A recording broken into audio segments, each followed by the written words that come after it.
ना किसी का आपने काम बिगाड़ा। कथा में 3 घंटे लोग कहते कथा का क्या फायदा, अरे 3 घंटे जाके बर्बाद करे आते। हम बता रहे 3 घंटे के फायदे। 3 घंटे यदि जो व्यक्ति यहाँ बैठता है उसके फायदे सुनो कितने फायदे हैं। 3 घंटे आप यहाँ बैठे, आपने चला फिरी नहीं करी, आपने कितनी जीव हिंसा बचाई। वरना घर में होते यहाँ वहां भागते, कितनी चींटियां मारते, कितने जीव जंतु मारते। पहली बात, कितने जीवों की हिंसा आपसे नहीं हो पाई। दूसरा, यदि कहीं बैठे होते, दुकानों पर बैठे होते, पुलियों पर बैठे होते, चौखटों पर बैठे होते, तो किसी न किसी की बुराई कर रहे होते। कितना ही कर लो वो तो बुराई होती ही है। तो कम से कम 3 घंटे किसी की बुराई करने से बचे आप, क्योंकि बुराई ना तो कभी करनी चाहिए और ना किसी की बुराई सुननी चाहिए।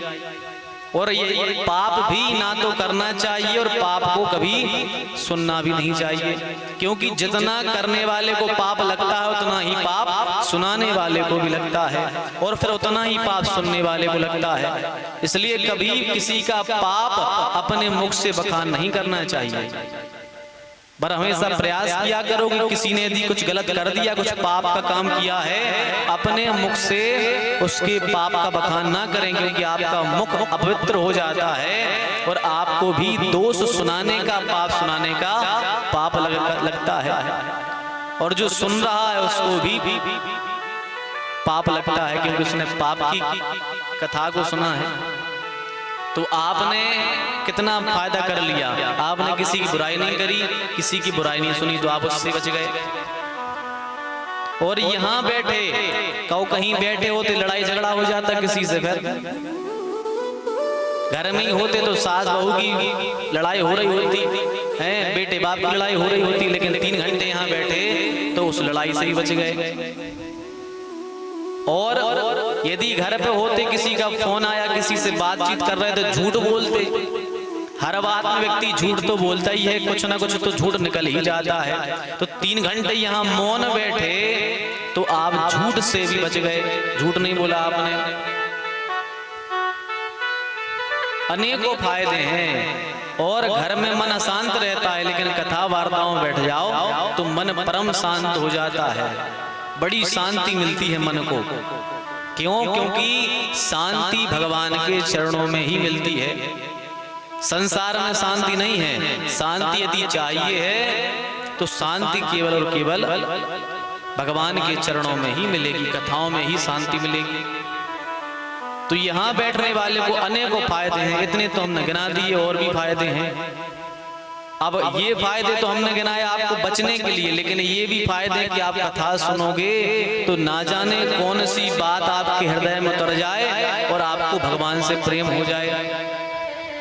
कौन सा सूत्र यहाँ से आपके जीवन में गठ जाए, आपको बात लग जाए, अपना जीवन बदल लो आप।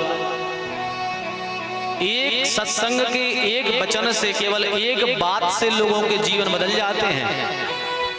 सत्संग का एक क्षण भी बहुत कीमती हुआ करता है। वाल्मीकि जी को सब जानते हैं। वाल्मीकि क्या करते थे? डाकू थे, डाकू थे पिछले जन्म में। लोगों को मारना, लोगों को ठगना, यही काम था उनका। रत्नाकर नाम था, यही काम करते, लूटते दूसरों को मारते, ये करते वो करते। नारद जी मिल गए उनको रास्ते में। नारद जी ने कहा, भैया ये काम क्यों करते हो, लूटामारी क्यों करते हो, दूसरे को मारते क्यों हो, क्या कारण है? तो वाल्मीकि कहते हैं रत्नाकर कि मैं अपने बच्चों को पालने के लिए दूसरों को मारता हूँ, दूसरों की चोरी अपने बच्चों को, अपनी पत्नी को पालने के लिए करता हूँ। तो नारद जी ने कहा, ये तो ठीक है, पर तुम जो पाप कर्म करते हो, दूसरों को मारना पाप है, चोरी करना पाप है, ये करते हो तो तुम्हारे धन के हिस्सेदार तो तुम्हारे घर वाले होंगे, पर क्या तुम्हारे पाप के हिस्सेदार तुम्हारे घर वाले होंगे? रत्नाकर बोला, बिल्कुल, हमारे घर वाले जब हमारे धन के हिस्सेदार हैं तो हमारे पाप के भी हिस्सेदार बनेंगे। नारद जी ने कहा, जरा एक बार पूछ तो आओ कि बनेंगे कि नहीं। रत्नाकर घर गए, पत्नी से कहा कि क्यों, हम जो इतना पाप कर्म करके तुम्हारे लिए धन लाते हैं, हमें जो पाप लगेगा उसकी हिस्सेदार बनोगी? तो पत्नी बोली, हम काहे को बनेंगे भैया, अरे आपका धर्म है, हमने आपसे विवाह किया है, आपका धर्म है हमारा पेट पालना, सो आप पालो, चाहे नीति से लाओ, चाहे नीति से, चाहे धर्म से, चाहे धर्म से, हमें तो पालना आपका कर्तव्य है। हम आपके पाप के हिस्सेदार थोड़ी बनेंगे। पत्नी ने साफ मना कर दिया, हम आपके पाप के हिस्सेदार नहीं हैं।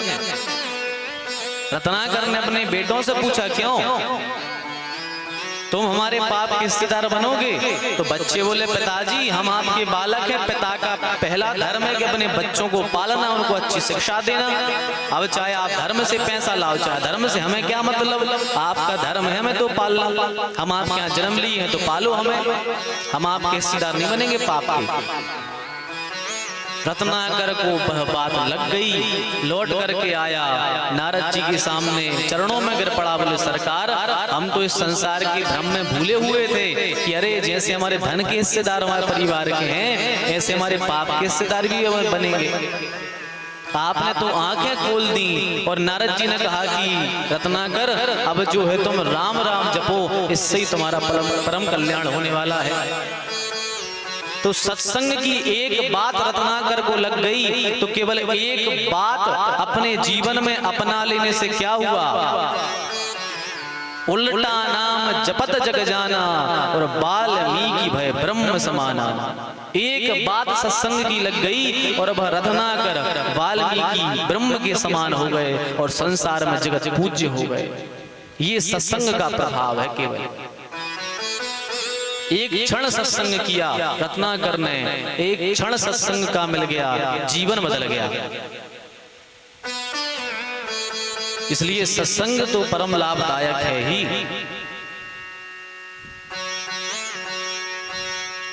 इसलिए हमारे लिए जहां सत्संग हो रहा हो, जहां ठाकुर जी की कथा हो रही हो, जहां राम कथा कृष्ण कथा हो रही हो, हमें अवश्य ही सत्संग ग्रहण करना चाहिए।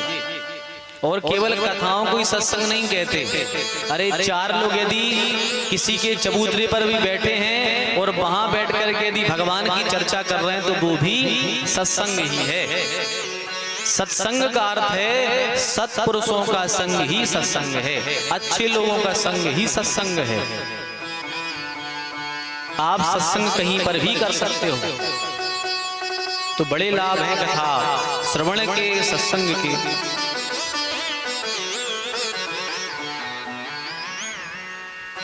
क्योंकि आपके भैया संपत्ति के हिस्सेदार तो सब हो जाएंगे, संपत्ति तो परिवार वाले बांट लेंगे, पर आपके पापों को कोई नहीं बांटेगा। जन्म के दाता माता पिता हैं, पर पाप का हिस्सेदार कोई नहीं, पाप कोई नहीं लेगा। आपने जो किए हैं सो आप ही को करने पड़ेंगे, हैं? आपने जो पुण्य किए सो भोगोगे और पाप किए सो भोगोगे। और हम सब यहाँ भोगने को आई हैं। इसलिए इन सब मोह जालों को त्याग करके, संसार के इस जंगम जाल को त्याग करके भगवान का शरण ग्रहण हमको करना चाहिए, उसी में परम कल्याण है। तो व्यास जी लिखते हैं कि जब वसुदेव जी ने भगवान को सिराने उठा लिया, अपने बढ़िया एक सूपे में रख लिया, और सूपे में रख करके जैसे ठाकुर जी का ध्यान किया, समस्त दरवाजे खुल गए, ताले खुल गए, हाथों में हथकड़ियां लगी थी, हथकड़ियां खुल गईं, पैरों में बेड़ियां थी, बेड़ियां खुल गईं। क्यों खुल गईं? क्योंकि व्यास जी को केवल और केवल अपने परमाराध्य, अपने इष्ट पर विश्वास था। एक भरोसो एक बल, एक आस विश्वास, केवल और केवल परमात्मा पर विश्वास था, जिसके कारण बंद दरवाजे भी खुल गए। यदि हम भी अपने इष्ट पर पूर्ण विश्वास कर लेवे, अपने परमाराध्य प्रभु पर पूर्ण विश्वास कर लेवे, तो आप यकीन मानिए आपको यदि सामने से रास्ता भी नहीं दिखेगा, लेकिन यदि आपने इष्ट को याद कर लिया तो भगवान सामने से रास्ता भी प्रकट कर देंगे और आपको रास्ता मिल जाएगा आगे जाने के लिए। कभी कभी जीवन में ऐसी स्थिति आती है, कई लोगों के साथ ऐसी स्थिति घटी होगी कि जब लगता होगा कि हे भगवान अब क्या करें, मरने के अलावा कोई रास्ता ना बचता हो, तब आप यकीन मानना यदि दिल से अपने भगवान को पुकारोगे, अपने इष्ट को पुकारोगे, तो भगवान अपने आप एक नया रास्ता आपके लिए प्रकट कर देंगे। क्योंकि कभी कभी स्थिति बनती है कि व्यक्ति फिर यही सोचता है कि अब तो मरने के अलावा कोई और उपाय हमारे जीवन में नहीं है। उस स्थिति में हमें केवल भगवान को याद करना चाहिए। और जिन जिन के जो इष्ट हैं, किसी को राम जी अच्छे लगते हैं, किसी को श्याम जी, किसी को दुर्गा जी, किसी को शिव जी, किसी को गणेश जी, किसी को हनुमान जी, सबके अलग अलग इष्ट होते हैं। तो अपने इष्ट पर पूर्ण विश्वास व्यक्ति को रखना चाहिए।